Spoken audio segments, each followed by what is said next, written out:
Two is my study hub. दोस्तों, I hope आप अपनी तैयारी को बेहतर तरीके से कर रहे होंगे। जैसा कि आपके एग्ज़ाम्स करीब आने वाले हैं, आप अपनी तैयारी को जारी रखिए और हिंदी के प्रैक्टिस सेट के लिए हमारे साथ जुड़े रहिए। तो हिंदी में आज जो पहला क्वेश्चन है, प प्लस अन किस स्वर संधि का उदाहरण है। फ्रेंड्स, अगर आप इन संधियों को करना हो तो देखिए, तो आप देखेंगे कि जो प प्लस अन है, तो ये पहला वाला जो प है, अगर आपको पो दिखे या फिर प दिखे तो ये दोनों क्या होंगे, आपको वृद्धि संधि के उदाहरण में मिलते हैं।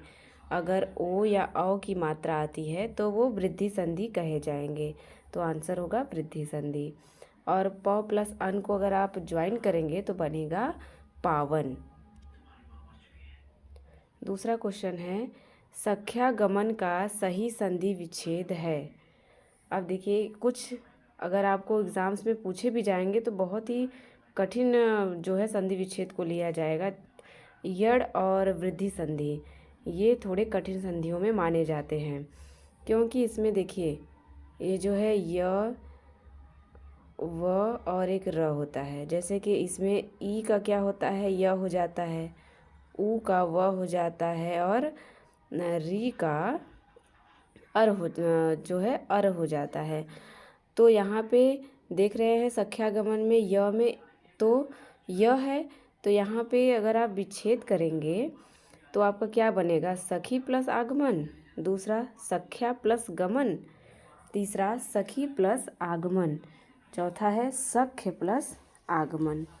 तो देखिए, अगर हम य को ई में बदलें तो ये शब्द निकलेगा सखी।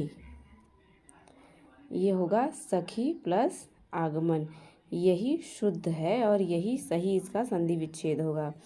प्रायः बच्चे क्या करते हैं कि बस सीधे क्या करते हैं, संख्या ले लेते हैं और गमन ले लेते हैं, सोचते हैं कि करेक्ट संधि हो गई, जबकि ऐसा गलत माना जाता है। अगर इन आंसर्स को लगाएंगे तो आपके क्वेश्चन गलत हो सकते हैं।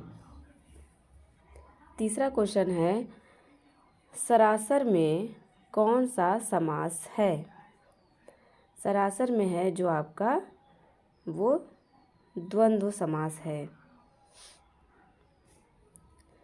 चौथा क्वेश्चन है, योगदान में कौन सा समास है। पहला क्वेश्चन है अव्ययी भाव, दूसरा तत्पुरुष, तीसरा कर्मधारय और चौथा बहुव्रीहि। तो इसमें जो है योगदान में तत्पुरुष समास है। इसका विच्छेद होगा योग में दान। तो योग में दान होने से यहाँ में जो है विभक्ति चिन्ह जिसमें आ जाता है वो तत्पुरुष समास कहलाता है। पांचवा है, अनिवार्य का विलोम शब्द है। देखिए, जब विलोम शब्द की बात आती है, जब आप विलोम शब्द को करने जाते हैं ऐसे क्वेश्चन को, तो काफ़ी सावधानी रखनी चाहिए, क्योंकि इसमें काफ़ी मिलते जुलते हुए वर्ड आ जाते हैं।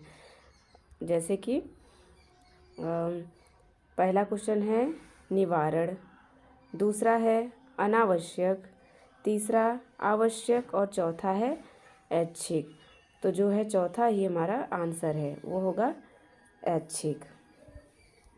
अनिवार्य का मतलब जो पूरी तरह से करना अनिवार्य हो, लेकिन ऐच्छिक जो हमारी इच्छा पे हो, वो उसमें अनिवार्यता की कोई बाध्यता ना हो। छठा क्वेश्चन है, चिरंतन। चिरंतन का सही विलोम शब्द है। देखिए, ये कुछ हमने आपके लिए कुछ ऐसे नवीन शब्दों को लाया है, कुछ नए ऐसे वर्ड हैं जो कि आजकल पूछे जा रहे हैं। तो पहला इसमें है जो नश्वर, दूसरा अचेतन, तीसरा अचर, चौथा है अचिंतन। तो जो देखिए, ये जो आपको दे दिया है अचिंतन, ये क्वेश्चन दे करके आपको उलझाने की कोशिश कर रहा है, लेकिन ये गलत है। जो आपका आंसर होगा वो होगा नश्वर। चिरंतन का मतलब होता है जो शाश्वत रहे हमेशा के लिए, और नश्वर माने जो नष्ट हो जाए। सातवां क्वेश्चन है, श्री गणेश शब्द का विलोम है। श्री गणेश, जब आप देखते हैं कि जब किसी कार्य का प्रारंभ करते हैं तो श्री गणेशाय नमः कहते हैं। और जब देखिए यहाँ मिल रहा है तो इसका क्या होगा, इतिश्री। जब समाप्ति करते हैं तो इसका इतिश्री होगा। तो श्री गणेश का विलोम शब्द इतिश्री। 8वां है, दांत काटी रोटी का अर्थ क्या है। दांत काटी रोटी, जैसे कि जो हमारे देखिए ऑप्शन तो इसमें देखिए 4 है, गहरी दोस्ती, गहरी दुश्मनी, तीसरा प्रतिवाद करना, चौथा पीछे पड़ना। तो दांत काटी रोटी का अर्थ होता है कि हम अपना एक जूठा निवाला कौन खाता है, जो बहुत ही अति प्रिय हो हमारे लिए। तो ये दांत काटी रोटी जो होता है हमारा एक गहरा दोस्त ही होता है। तो इसका पहला आंसर होगा। 9वां है, गुलर का फूल होना। गुलर का फूल आप देखे होंगे दादी या नानी के बातों में सुनते हुए कि गुलर में जो है वो रात में फूल आते हैं और एक ही बार फूल आते हैं, वो कोई नहीं देखता है। तो इसका मतलब कि कोई ऐसी वस्तु जिसे देखना या पाना असंभव होता है। तो इसमें ऑप्शन है फूल की तरह खिलना, दूसरा अति प्रसन्न होना, तीसरा सुगंधित होना, या चौथा दुर्लभ वस्तु। तो ये गुलर का फूल जो कि न कोई देख सकता है ना आज तक पा सकता है, तो ये एक दुर्लभ वस्तु ही है। तो हम मुहावरों के अर्थ पे ना जा कर के उसमें जो है ये कहना क्या चाह रहा है अन्य अर्थों पे इसे लगाते हैं। 10वां क्वेश्चन है, पलंग का तत्सम रूप है।